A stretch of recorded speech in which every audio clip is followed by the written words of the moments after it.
Miss হবে না আপনার পছন্দের টিভি শো। দেখুন জি5 অ্যাপে একদম ফ্রি। খোকা থাকবে কেন? আমি শুধু থাকবো। মা কি হিংসুটে মেয়ে বাবা। না তোমরা কেউ আমার পুপুলকে হিংসুটে বলবে না, আমি বলে দিলাম। কিন্তু এসে গেছি শপিং করে আমি চলে এসেছি। জেঠুমনি তুমি যা যা বলেছিলে আমি সব এনেছি। একটা ভুল হয়নি তো? না একদম ভুল হয়নি। কিন্তু নন্দিনী তোকে আমি এতবার করে যেতে বললাম, গেলি না তো? হ্যাঁ একা আমি এতগুলো পারি? দেখি দেখ। নে দেখ। এটা হচ্ছে রাধার শাড়ি। রাধা ঠিক আছে? হ্যাঁ আচ্ছা, রাধাকে আমি আর বসুন্ধরা একসঙ্গে দেবো।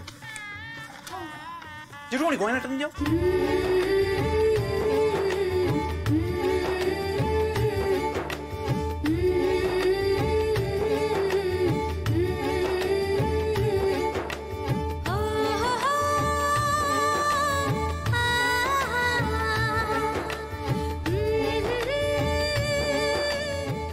একমাত্র তুমিই পারলে আমার অসম্পূর্ণ জীবনটাকে সম্পূর্ণ করতে।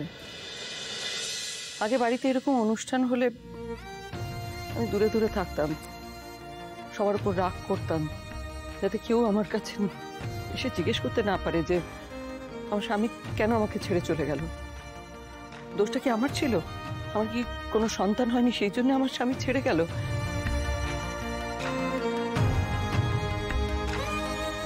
বড় মা এখন তো সব ঠিক হয়ে গেছে,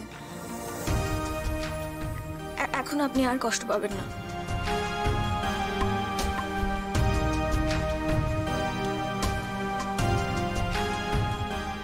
আজ এতদিন পর আমার মনে হচ্ছে যে আমি যেন সেই ছোট্ট মেয়েটা হয়ে গেছি। ঠিক তেমন নতুন বিয়ের পর যেমন এসেছিলাম ঠিক তেমন।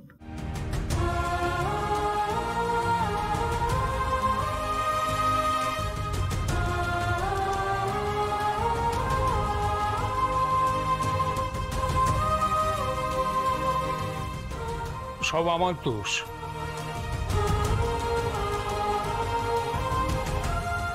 আমার দোষ সব। আমি এখন বুঝতে পারছি যে আমি সবার মুখের হাসি কেড়ে নিয়ে চলে গেছিলাম। খুবই অন্যায় করেছিলাম। কথা দিচ্ছি আর কোনোদিন এরকম হবে না।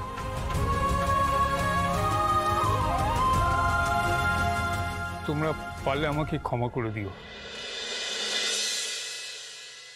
আর আজ যে এত আনন্দ সব কিন্তু এই রাধার জন্য।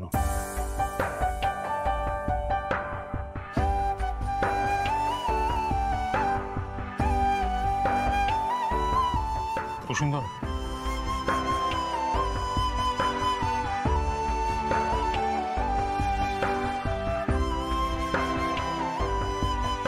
এটা আমার আর তোমার জেঠুমনির তরফ থেকে।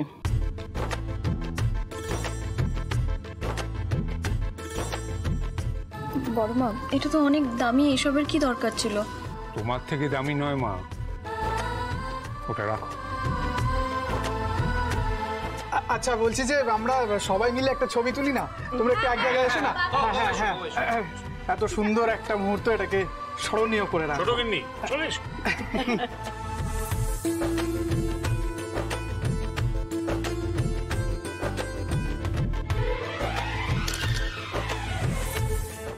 জি5 ডাউনলোড করুন আর সব এপিসোড দেখুন একদম ফ্রি।